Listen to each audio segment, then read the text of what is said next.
Hello, I'm Brigantia Blackbird of the Blackbird Grimoire. Welcome back to the daily forecast for Monday, May 6th, 2024. Good morning to you. Happy day of the moon. We are in Taurus season, the Celtic tree month of Willow, Beaver season, fourth quarter waning crescent, and Pluto retrograde. Our astrology for today: the sun is Taurus fixed earth representing practicality. The moon begins the day void of course, and then at 4:42 p.m. Central Time, it will enter fourth quarter Taurus fixed earth representing industriousness. Mercury is in Aries, cardinal fire, representing alertness. Venus is in Taurus, fixed earth, representing artistry. Mars is in Aries, cardinal fire, representing initiative. Jupiter is in Taurus, fixed earth, representing practicality. Saturn is in Pisces, mutable water, representing imagination. Uranus is in Taurus, fixed earth, representing renovation. Neptune is in Pisces, mutable water, representing imagination. Pluto is retrograde Aquarius, fixed air, representing examining intentions. And of course, our Pluto grade mantra: reflect, heal, evolve. We are in the waning crescent moon, so remember to rest, reflect, and purge. For the Taurus moon that we're entering this afternoon, remember to be grounded, be realistic, reject distractions, and indulge in your senses when opportunity presents itself. Don't attempt conversion, so this is not the day for the Twitter fights. Don't get pulled into having to give fast knee-jerk reactions, and don't improvise if you don't have to. It's just not the right kind of energy conditions for it. Now, on this day of the moon, we find that the moon is joining 5 other planets in Taurus, so definitely this is the moment to put your nose to the grind and get things done. I know it's all very active for a Monday, but that's the energy we have at our disposal, so we should make the most of it. And don't be content with a vision of what could be or what you might do.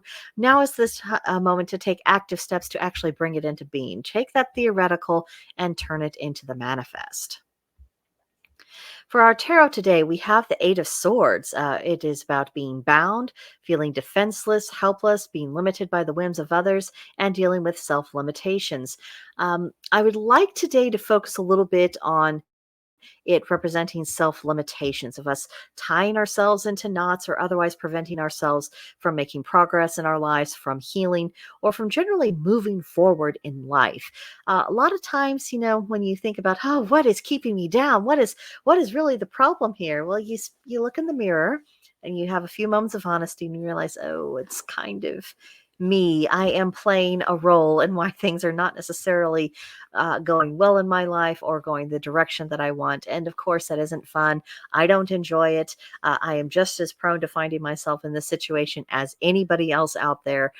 So I am not speaking from a pedestal here, believe you me.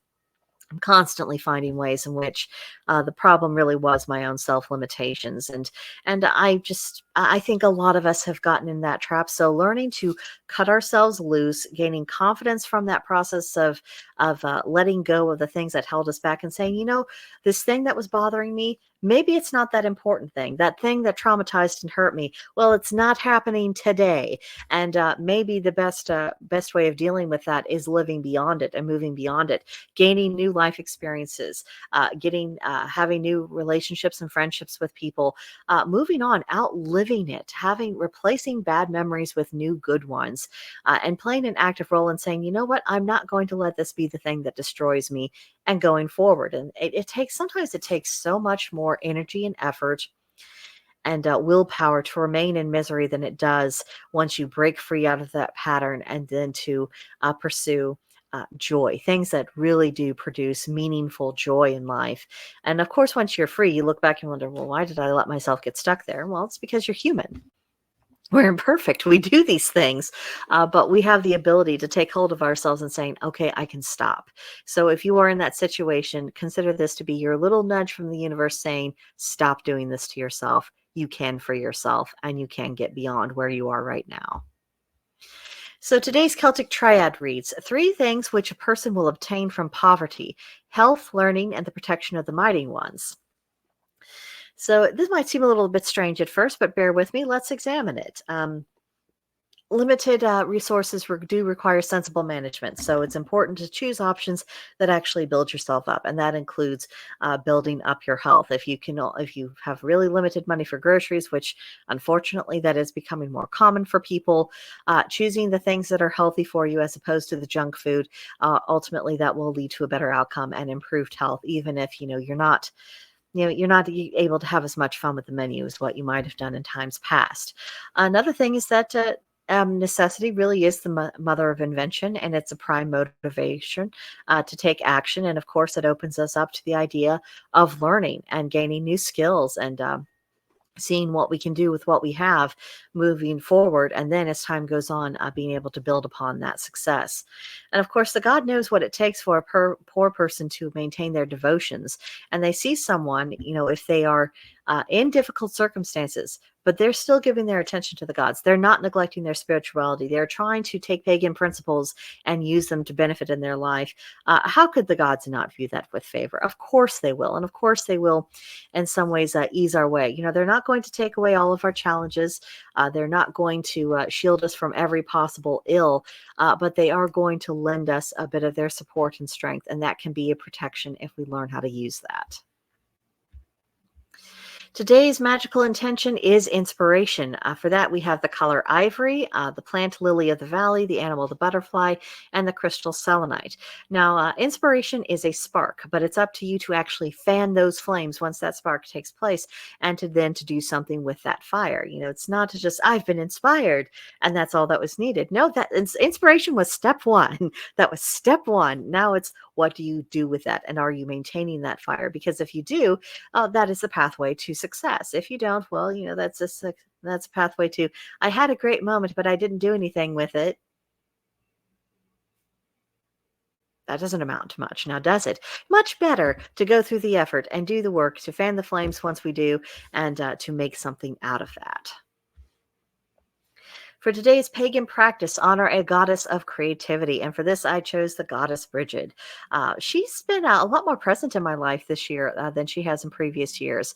I do feel like the influence between my Norse and Celtic deities is coming back into balance, probably because I actually made the effort to get better acquainted with the Norse side of my divine family. But because of that, I am starting to get a little bit more tuned into the Celtic side of things. And of course, Brigid is a very popular Celtic goddess with good reason, and she's always this encouraging force of saying, what can you do? What can you make? Where are you going forward with this? And as we are in this creative season with all of that good Taurus energy to make use of that creative energy to make something and manifest it, Bridget is an ideal goddess to work with for that intention. Also for today, meditate on your purpose. And when I talk about your purpose, I'm talking about your purpose in life. What is your purpose in life? What is it that you are bringing to the world? What are you infusing into the world? Also, as it is Monday, go ahead and review your dream journal. Look for patterns. They could be very significant to you. If you've been looking for a nudge or a sign, it might be there. You just have to review it. Make an herb sachet for your dreams, particularly if you are honing in on that practice lately. And then you might bathe or shower with an amethyst crystal around. Now, for our journal today, brainstorm Aletha or, midsummer, summer solstice, whatever term you want to use, but brainstorm that as a themed hand fasting, because summer solstice, that is also one of the traditional times that pagans would actually get married. And I found this lovely cake of that, half sunburst, on the side of it, which I thought that's really very pretty. And if you did decide to have a hand fasting for the summer solstice, or, a friend did, you could bring so much sun symbolism into that, and especially if they really love golden yellows and these really bright oranges and these bright whites and kind of these sunshiny colors, you could have so much fun with that. You could make it really on point with the season. So just see where you can take that idea. It could be really, really fun. And that's what I've got for you in the daily forecast today. There will, of course, be another edition tomorrow. In the meantime, let me know what you thought of this one in the comments below, or send me an email at brigantiablackbird@protonmail.com, and we'll have a chat there. But that'll do it for today, and I'll see you guys next time. Bye.